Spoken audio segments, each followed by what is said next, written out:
전주에 사는 50대 남성이 코로나19 확진 판정을 받았습니다. 121번째 확진자는 방문 판매 업체발 연쇄 감염자로 나타났습니다. 남원의 한 김부각 공장에서 불이 났습니다. 이 불로 소방서 추산 1억 8천만 원의 재산 피해가 발생했습니다. 남원 지역 한 유기농 화장품 원료 생산 농가가 무농약 작물 승인을 받는 과정에서 농약이 검출됐습니다. 이 과정에서 남원시 화장품산업지원센터와 책임 논란이 일고 있는 가운데 관련 내용 취재했습니다. 고창에서 활동하며 판소리계에 굵직한 업적을 남긴 신세호 선생이 집대성한 판소리 6마당의 필사본이 100여 년 만에 발견됐습니다. 이슈앤피플에서 김종철 서울대 교수를 연결해 그 의미를 짚어봅니다.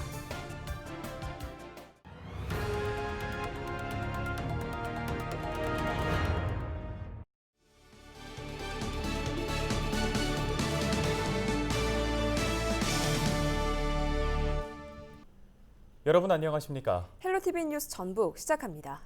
남원 지역 한 유기농 화장품 원료 생산 농가가 무농약 작물 승인을 받는 과정에서 농약이 검출되면서 생산물 납품을 하지 못하고 있습니다.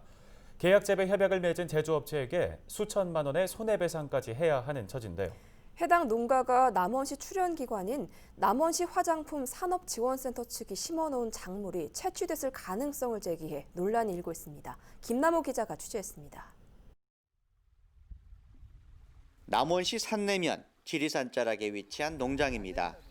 2만 3천여 제곱미터에 달하는 이 농장의 대표인 윤정준 씨는 지난 2017년 11월 화장품 원료 제조업체와 산구절초 등 유기농 화장품 원료를 계약 재배하기로 협약했습니다. 하지만 지난 2018년 8월 미국 농림부 즉 USDA 무농약 작물 인증을 받는 과정에서 농약이 검출돼 지금까지 생산물을 납품하지 못하고 있습니다. 납품이 이루어지지 못하면서 유기농 화장품 원료 제조업체에게 8천여만 원의 손해배상을 해야 하는 상황에 놓였습니다. 윤 씨는 무농약 작물 인증을 받기 위해 채취한 작물에 의문을 제기하고 있습니다. 남원시 화장품지원센터가 농장 내 다른 구역에 심어놓은 산구절초 묘목일 가능성이 높다는 것입니다. 윤 씨는 또 자신이 참여하지 않은 상태에서 남원시 화장품지원센터와 국내 인증업체 관계자들이 시료를 채취한 것은 부적절했다고 주장하고 있습니다. 인증받는 데서 농약 검사가 나오다 보니까 이렇게 된 것 같고요.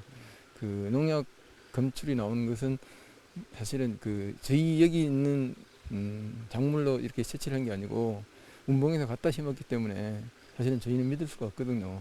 그래서 그것 때문에 사실 제가 이렇게 좀 힘들게 된 것 같습니다. 이에 대해 남원시 화장품지원센터 측은 인증업체가 시료 채취 때 농가에게 알렸으나 윤 씨가 참석하지 않았다고 해명했습니다.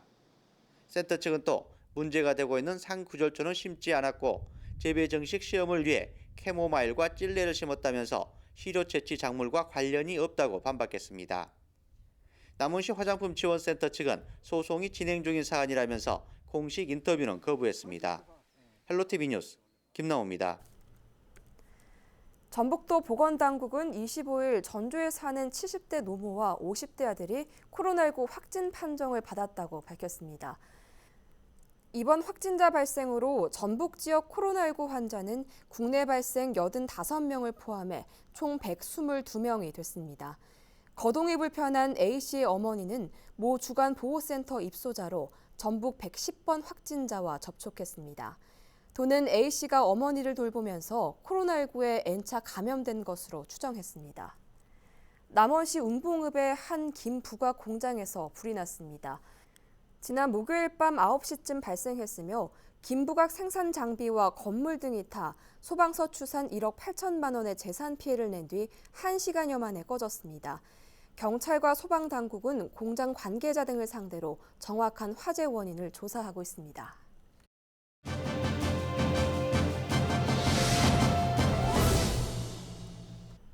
신재효 선생은 고창에서 활동하며 판소리 6마당을 집대성하는 등 판소리계에서 굵직한 업적을 남겼습니다. 심청가와 적벽가 등 판소리 6마당을 모두 기록한 것으로 알려진 청계본은 그동안 문헌상에만 존재하는 것으로 알려졌는데요. 100여 년 만에 청계본이 발견돼 주목받고 있습니다. 청계본의 내용과 의미를 김종철 서울대학교 국어교육과 교수 연결해 자세하게 들어보겠습니다. 네, 안녕하십니까, 교수님. 먼저 신재효 선생이 판소리계에서 갖고 있는 위상에 대해서 설명해 주시죠. 예, 신재유 선생은 그 고종 임금 때 활동했던 분인데요.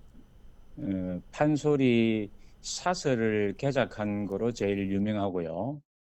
또 판소리 창자들을 후원하고 교육 활동한 점에서도 아주 특이한 존재이고, 판소리에 대한 어떤 비평적 기준을 마련해 가지고 그 명창광대가 갖추어야 될 조건이 무엇인가, 이런 것도 나름대로 확립한 그런 점에서 매우 중요한 존재입니다. 조선 후기에 이제 판소리 공연과 관련해서 지방의 그 향리계청이 상당한 관련을 맺고 있었는데, 신재효 선생도 향리계청 출신으로서 보통의 그 향리들의 후원과 달리 아주 본격적으로 명창들을 교육하고, 또 명창들이 부르는 판소리 사설 자체를 자기 나름대로의 기준에 의해서 개작한 점에서 판소리 학계에서는 매우 중요한 존재로 보고 있습니다. 예, 문헌상으로만 존재하던 청계본을 직접 발견하셨다고 들었습니다. 이번 발견이 어떤 의미를 가질까요? 먼저 청계본이란 이름을 먼저 설명을 하겠습니다. 그 전해지고 있는 마을 이름을 따서 읍내본, 고수본, 와촌본, 청계본 이렇게 이름을 붙입니다. 이 청계본은 신지호 선생 사설을 모조리 다 갖추고 있어요.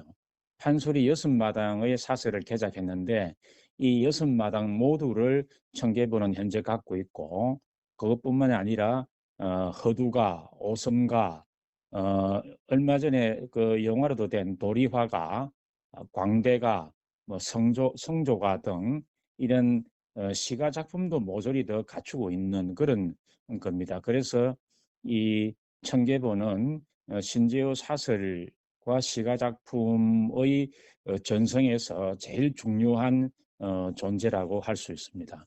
거기다가 이번에 발견된 청계본에는 이 신재효 선생이 춘향가를 남성 명창이, 어른인 남성 명창이 부르는 남창 춘향가, 그리고 동창이, 어린이가 부르는 동창 춘향가, 이렇게 나누어서 춘향가를 새로 썼어요. 그런데 이번에 발견된 이 청계본에는 동창 춘향가가 있는데, 현재 이 동창 춘향가는 다른 곳, 뭐 예컨대 성두본이라든가 읍내의 신재의 후손집이라든가 이런 곳에는 전해지지 않는 거의 유일본입니다. 그래서 신재호 선생의 원본이 없는 지금 현재 상태에서 이번에 발견된 청계본의 동창춘향가가 거의 유일무이한 본이라는 점도 매우 중요한 자료적 가치를 갖고 있습니다. 네, 누구보다 감격스러우셨을 텐데요. 이 100여 년 만에 발견한 만큼 앞으로 어떻게 계승해 나가야 할지도 중요할 것 같습니다. 어떤 과제들이 남아 있을까요? 먼저 이 자료 자체가 매우 중요한 그 집성본이기 때문에 잘 보존하고, 또 연구와 교육용으로 잘 활용될 수 있도록 이제 해야 되는 것이 첫 번째 과제이고요. 그 다음에는 이게 지금 1910년대를 전후로 해서 필사된 거거든요. 고수면 평질이 그 청계동에 사시던 박경림이라는 분이 필사하신 건데, 지금 현재 시점으로 보면은 한 110년 정도 된 것들이죠. 일종의 문화유산이라고 할 수 있기 때문에 가급적이면은 기존에 발견된 그 신재요 그 판소리 사설들과 함께 문화재로 일단 등록할 수 있도록 이렇게 추진을 해야 되겠고, 고창이나 또는 전북이나 이런 쪽에서는 이 자료의 가치를 이제 일반인들이 좀 두루 알고, 현재까지 존재할 거라고 생각은 하지만 아직 발견되지 않은 다른 신재요 사설들도 함께 지속적으로 발굴되기를 희망을 합니다. 네, 100여 년 만에 발견된 청계본 앞으로 소중한 자료가 되지 않을까 싶습니다. 지금까지 김종철 서울대학교 국어교육과 교수였습니다.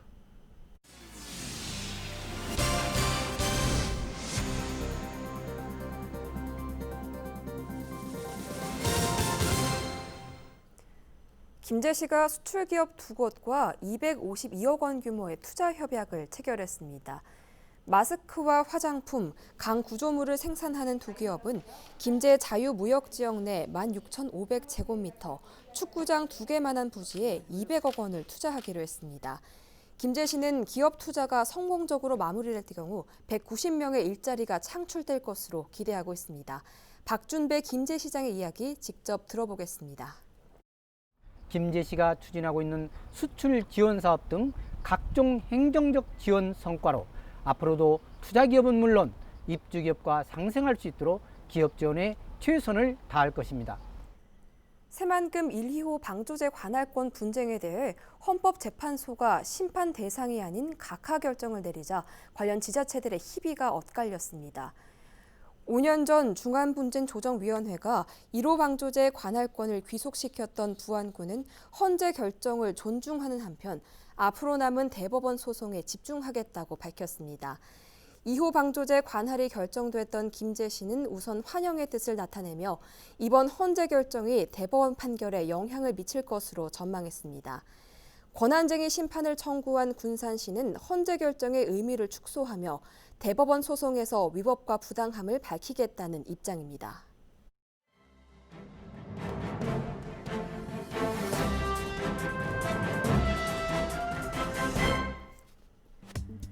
신문브리핑 전북일보 기사입니다. 코로나19 여파로 경영난에 시달린 항공사들이 폐쇄했던 군산 제주 간 노선을 다시 운항하면서 막혔던 전북 하늘길이 다음 달 8일부터 다시 열릴 것으로 보인다는 내용입니다. 해외여행이 사실상 불가능해진 상황에서 제주 관광 수요가 대폭 증가한 데다 저비용 항공사, 즉 LCC 업계의 경쟁이 본격화되면서 연말 특수를 노리는 항공사들의 움직임도 빨라지는 분위기입니다. 전북일보는 다수의 항공업계 관계자를 들어 군산 제주 노선을 운영할 항공사는 진에어와 제주항공으로 알려졌다고 보도했는데요. 진에어는 대한항공과 같은 한진칼 소속으로 대한항공의 노선 시간대를 확장할 것으로 예상되고 제주항공의 경우 합병이 불발된 이스타항공의 노선과 비슷한 시간대에 항공기를 운항할 것으로 예상했습니다. 다만 이들 항공사는 국토부 등과 최종 스케줄을 조정하고 있어 일정이 변경될 수도 있다고 덧붙였습니다. 지금까지 신문 브리핑이었습니다.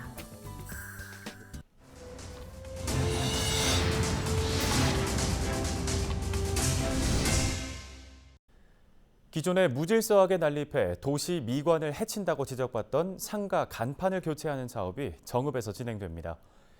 시는 모두 4억 3천만 원을 투입해 쌍화차 거리와 새암길 주변 도로에 있는 상가 150여 개의 간판을 정비합니다. 간판은 업소의 역사와 문화, 특성을 반영해 다양한 서체와 색채로 제작할 예정입니다. 끝으로 날씨 정보입니다. 토요일 우리 지역 오전 기온은 15도, 낮 기온은 25도로 예상됩니다. 구름 없이 쾌청한 가운데 오후 들면서 자외선 지수가 나쁨 수준까지 악화되겠습니다. 한낮의 외출 시에는 피부가 직사광선에 노출되지 않도록 주의하시기 바랍니다. 일요일에도 평년 수준의 날씨가 이어집니다. 다만 일부 동부 내륙을 중심으로는 벌써 최저 기온이 10도 밑으로 떨어지는 곳이 있습니다. 일교차가 큰 전형적인 가을 날씨가 예상되니까요. 면역 질환에 신경 쓰시기 바랍니다. 지역별 낮 최고 기온은 25도 안팎일 것으로 보입니다. 임실고창 24도, 김제, 부안, 남원 25도, 그 밖의 지역은 26도가 예상됩니다. 주간 날씨입니다. 주말을 앞두고 동부 내륙에는 오후부터 밤 사이에 산발적으로 빗방울이 떨어지는 곳이 있겠습니다. 토요일에는 가끔 구름 많다가 오후에 맑아지겠고 일요일도 대체로 맑겠습니다. 날씨 정보였습니다. 오늘 저희가 준비한 소식은 여기까지입니다. 헬로티비 뉴스는 언제나 지역 주민 여러분 곁에 있겠습니다. 함께해 주신 여러분 고맙습니다.